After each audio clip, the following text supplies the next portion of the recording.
Welcome back to Mindset Teaching Outside the Box.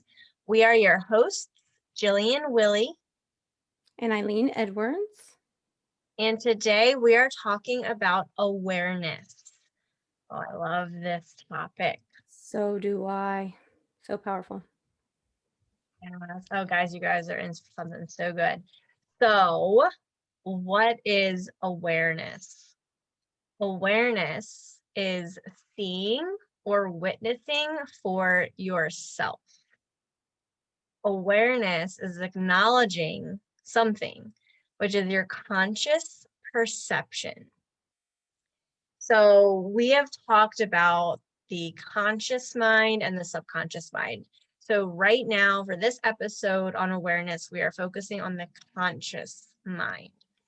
So when you are aware, you're consciously noticing something, whatever it is, whether it's something you physically are seeing, whether it's a thought that you're having, whatever it is, that awareness is actually being able to stop and say, oh, I noticed this, I observe this right now in this moment. Yes. And it's like I like to think about it. I think Eckhart Tolle says it like this, like you are the observer. Like you are not your body. You are not your mind, but you are the observer that knows all of that and watches. Like you're the watcher. Mm-hmm. Yes, yes. When I first learned this, I mean, I was mind blown first off, but it was really comforting to know that, if I'm not my body and I'm not my mind, then I'm not my, or then my thoughts are not mine either. And that was really cool. Like just to think about the fact that we have so much power that we don't even know that we have. Like we are limitless. So if we're not our body and we're not our mind and our thoughts are not ours, then what's left? And what's left is awareness. Like when you get down to it, that's what we are. We are awareness. And just thinking about that is so powerful. Like we can literally control everything that comes into our mind. Yes. Thoughts, feelings, all of that. But what happens is, we have conditioning and programming that happens over the course of our lifetimes that truly makes us believe that we don't have control, Mm-hmm. that it's not something that we can be, aware of, but we can, like we can be the witness, we can watch it all, and at any moment, you know, we can change the direction. Mm-hmm. Yeah. Yeah, it is. It is so incredible. And I think we can see this on a small level. Like I know we've talked about changing paradigms before. Yes. And so, if you change like your routine or I know for me, a lot of the times when I've worked with multiple partners like over the course of my teaching career. And when I start working with a new partner, there are usually, things that people say all the time, right? And I find that I would start saying what they're saying, like that's picking up a paradigm. So we can see ourselves changing in little ways as we change paradigms, but I think those deep-seated paradigms we don't even realize are actually paradigms. So like I have an example for my life driving in the car. I grew up around frustration if people were not um, consciously driving, or what I'm trying to get Yep. out here, right? Um, so I grew up when I started driving, I would get frustrated if people were, didn't know where they were going or weren't paying attention to the road, or what I I don't actually know what's happening in their cars. So maybe, maybe they were paying attention. I mean, we just don't know. But anyway, so I realized that one of my paradigms was getting angry at when I was driving for these little things, for what other people were doing, what I was witnessing as I'm driving. And it's like that's something I didn't even realize I had control over. I thought, oh well, I get angry because people are dumb, whatever. And it's like that's just not true. I can choose how I react.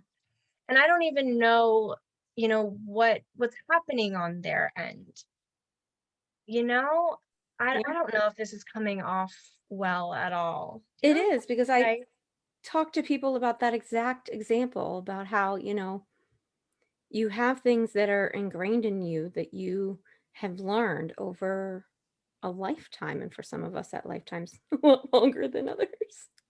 But you have these things and it's like you think that they're how it is and you think that it's the way it's supposed to be or it's just that's how it is. But now like after these, 2 years of just deep presence practice and realizing that I'm the observer of what's going on around me. So like for example in the car, like I can see, I can watch that maybe someone changed lanes without a turn signal or someone just ran through a stop sign or like I can see that stuff. I can watch that stuff, but I don't have to react to that stuff. I can watch it. I can even note it like in my mind to be like, well, stop sign, but not like making judgments, not thinking that you're better than another or someone is less than you or um, visibly being reactive, yelling, screaming, getting angry, whatever it is, especially with the kids in the car. But like, I'm the awareness. I'm watching everything that happens around me. But something that George, one of the meditation teachers in VR for Evolver, he talks about the Buddhist parable of the second arrow. I don't know if you've ever heard that, but saying? it's like the awareness, the watching of whatever it is that's happened that's maybe previously caused you suffering and reactivity. The watching is like that first arrow. You have no control over it. Someone else did it. It happened. There's nothing you can do about it. Being reactive is not going to change it. It's not going to fix it. And so that like stopping and recognizing that that's, happened and being aware of it. Um, but then rather than being reactive, you know, in presence, choosing your response, which might be nothing. And that prevents the second arrow because what happens is if you are reactive, you're in suffering. And so the initial thing already happened, and now you're adding onto it. And then as you work through this practice, we end up with what they say is the third arrow because that's where you are. That's where I was for a little while when I started this journey, because then I started judging myself for being reactive. And we can't do that either. Um, and so the whole thing is we want to reduce suffering. We want to be fully present and fully aware and in control of our um, responses, not reactions. Mhm. Oh, I love that. I've never heard of that arrow example or way to think about it, but I love that it kind of brings it home. And I think that's a cycle that you just described that happens so often. The thing happens, you get angry or frustrated and react, and then you feel awful about it. And I know as a mom, there have been times where my kids would do something that would frustrate me, and then I would yell at them, and then I would feel awful and say, "Oh, I'm such a bad mom. Why did I do that?" Like, and it just doesn't do anything good, you No. know? It just makes everyone feel awful.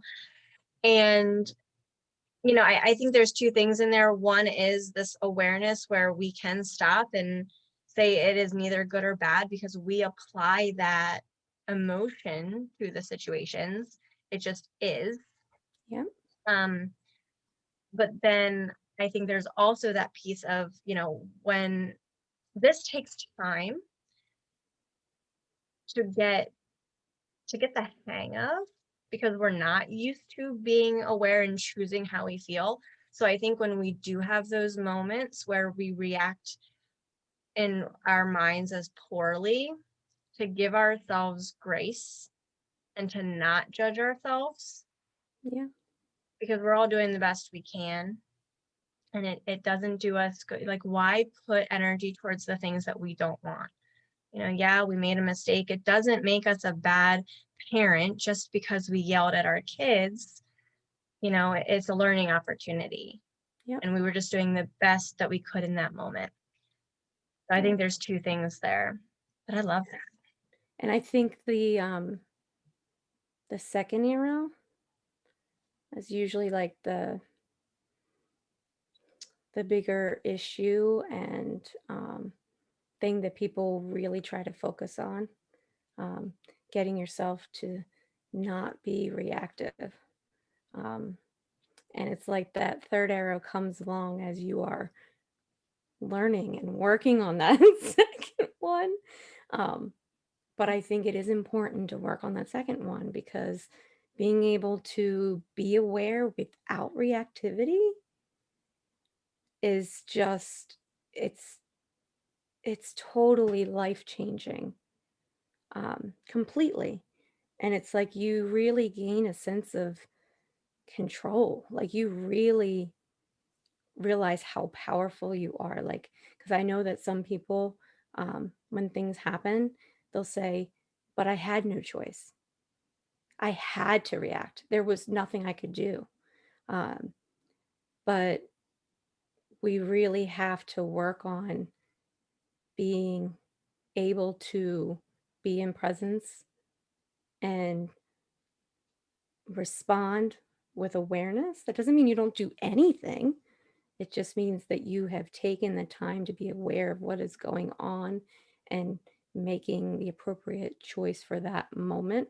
Um, because thinking 99.9% of the time, it's going to be not losing your lid. It's going to be, you know what I mean? Like, you're not going to be screaming till you're, red in the face. And so, I don't want people to think that it's means you do nothing.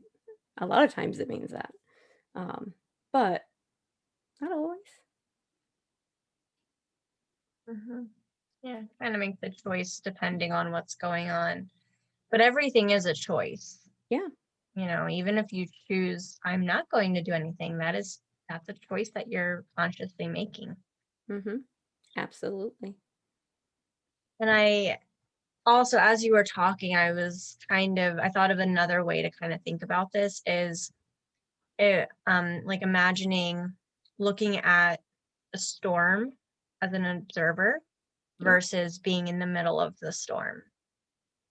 So we don't have, when we react, we're in that storm. We think we have to be in the middle of it, in the thick of it, taking it all in for ourselves, but we don't have to be in that storm. We can be nice and cozy on the couch, watching it through the window and taking the time to think, what do we want the next step to be? We are the awareness. So being out in the middle of that storm is not actually us. Hmm. That is the ego taking over. Yes. So just Absolutely.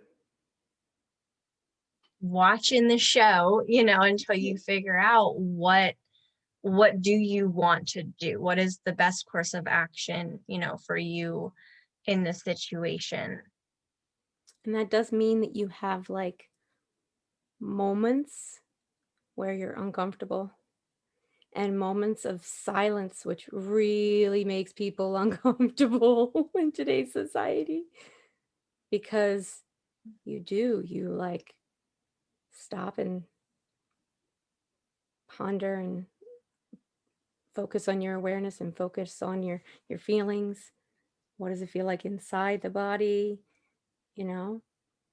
And so it's not something necessarily that you're going to have an instant answer or an instant reaction because chances are that would have been reactive, and maybe not the best um, course of action.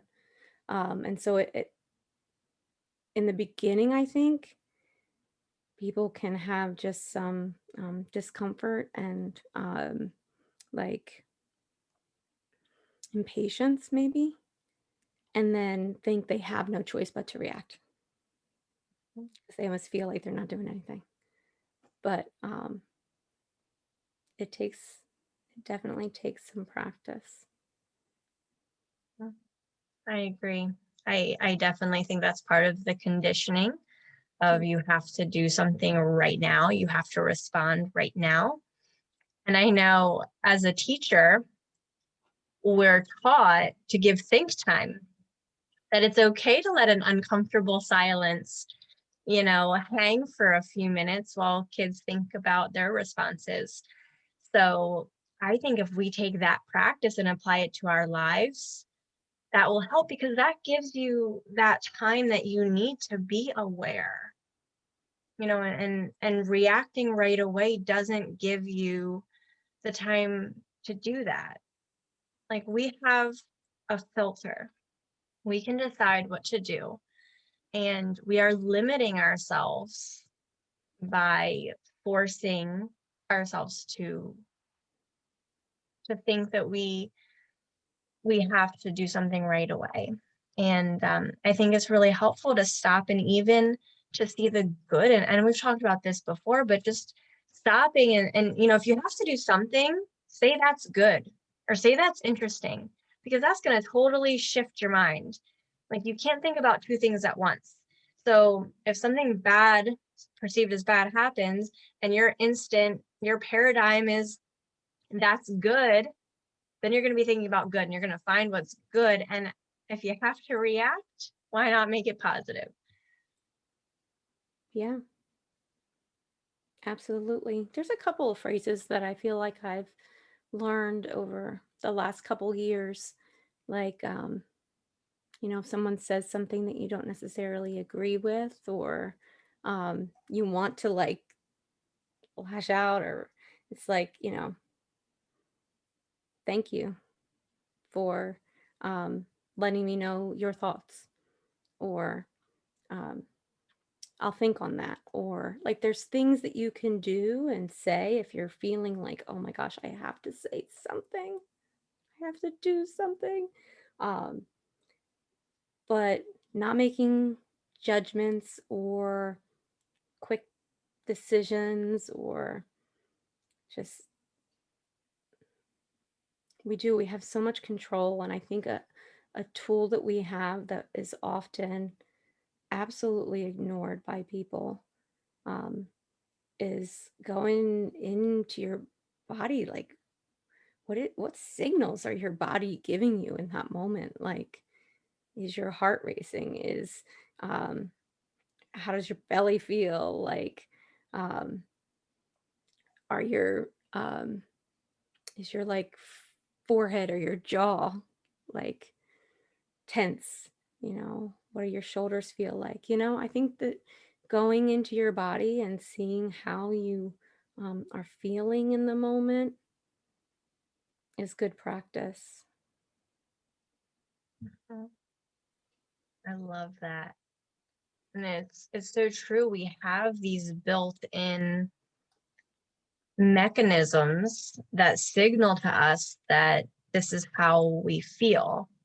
And our feelings tell us what vibration we're in. So it's all connected. Yeah. And you're right. I think we don't listen to our body because we are so in our minds, Yes. and we just like, explode in in those certain situations. And if you kind of listen to your body first and then start being aware, oh, this is how I'm starting to feel. Wait a minute, let me stop, let me figure out what I'm feeling so that I can move forward in a positive way. Because I do feel we have to acknowledge our feelings and process them so that you Yep. can understand where the thought is coming from, where the feeling's coming from, and then kind of bless and release it, because we don't want to hold on to it either. No. um, but yeah, listening to those signals, that's why we have them, right? Mm-hmm. And The something else, oh, powerful thing, but I feel like we have to realize it's not the end all be all. It mhm, needs to be used wisely. It's a very powerful tool, but it is not us. It is not the only thing. mhm, yeah, 100%.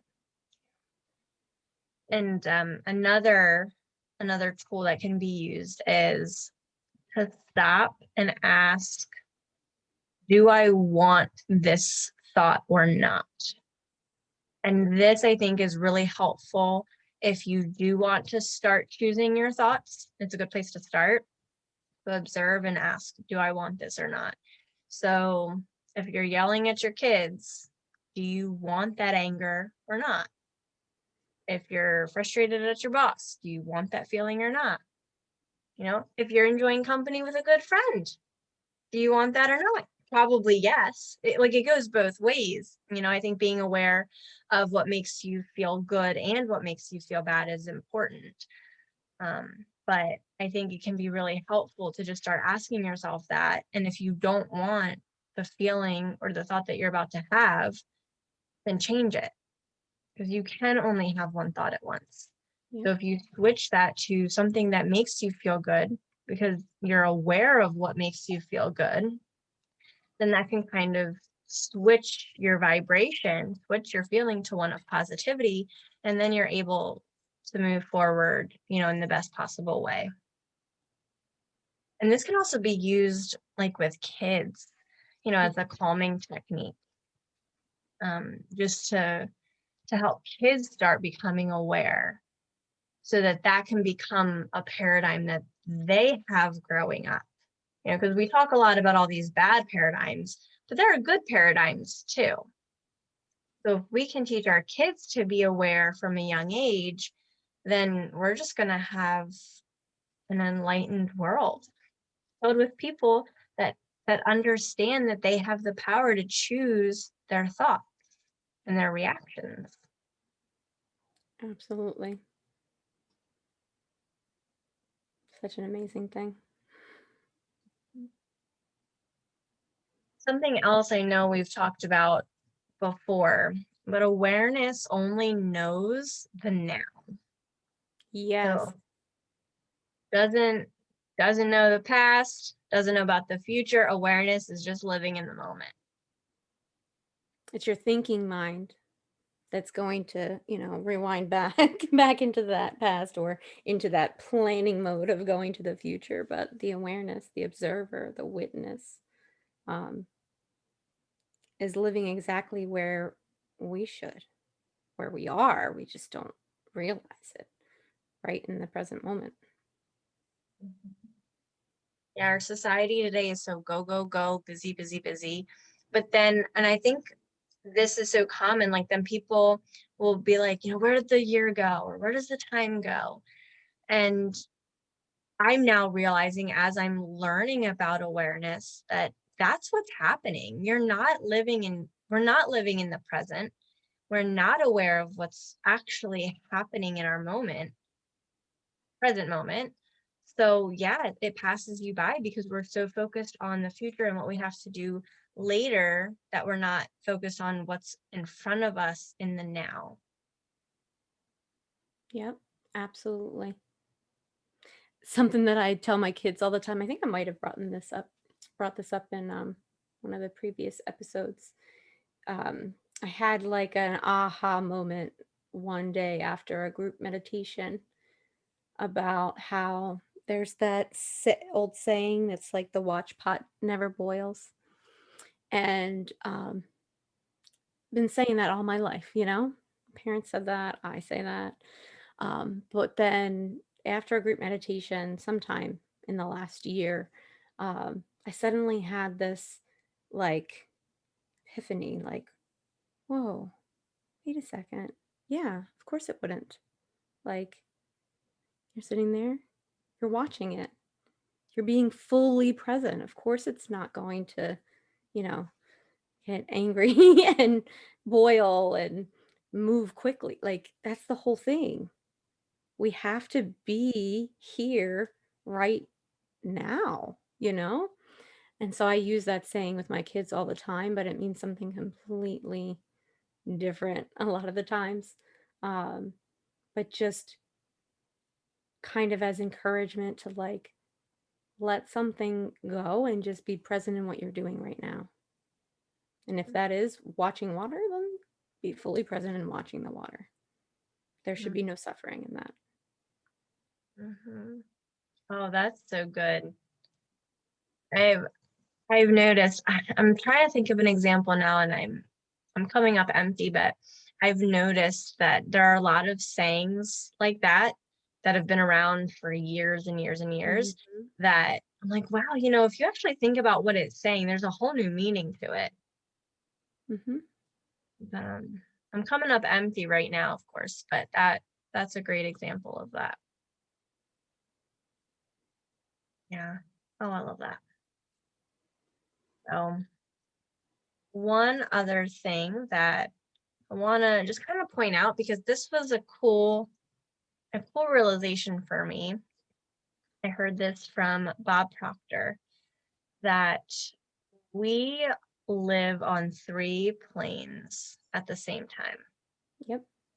So we are spiritual beings because we are awareness that is spiritual. We are a soul that is spiritual. So we're a spiritual being living in a human body with an intellectual mind. Like that was Mhm. so cool. Absolutely.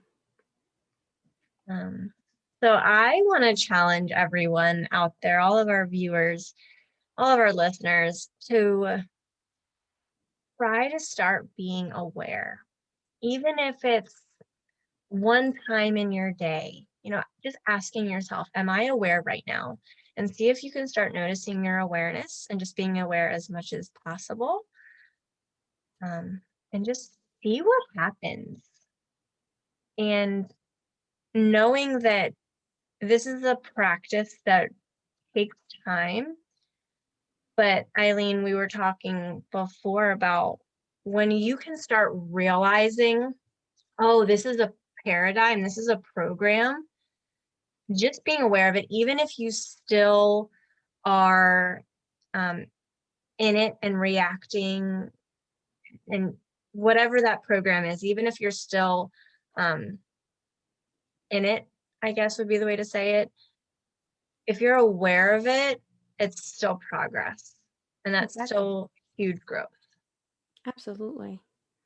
So I think that's really a huge part of the practice, actually, is just knowing that you're aware of those things. It's huge growth to just be able to, oh, there goes my mind again. Or where's awareness right now? Oh, I was totally wrapped up in a story. Like just being able to do that means that you are aware, you are observing it, you are witnessing it, and you are not being controlled by it. even if it might have been controlling you for, a moment. That's natural for humans. That's going to happen. But then that awareness came in. That is you. And that is you having growth, you being able to um, have control. Um, and so I think that's a huge part of it. That's how it starts. And then as time goes on, you notice that you have periods of, you know, presence in the now, like they call it like being, like you have moments of just being, not doing, not thinking, just being. And and it'll just kind of cycle through.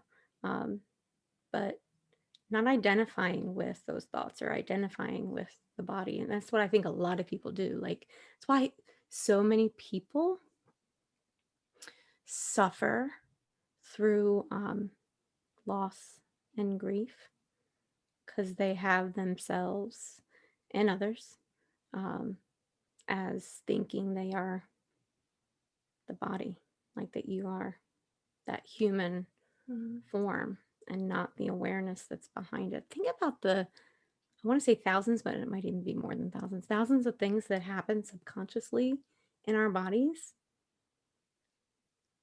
And what is making all of those things happen? Like all of that stuff.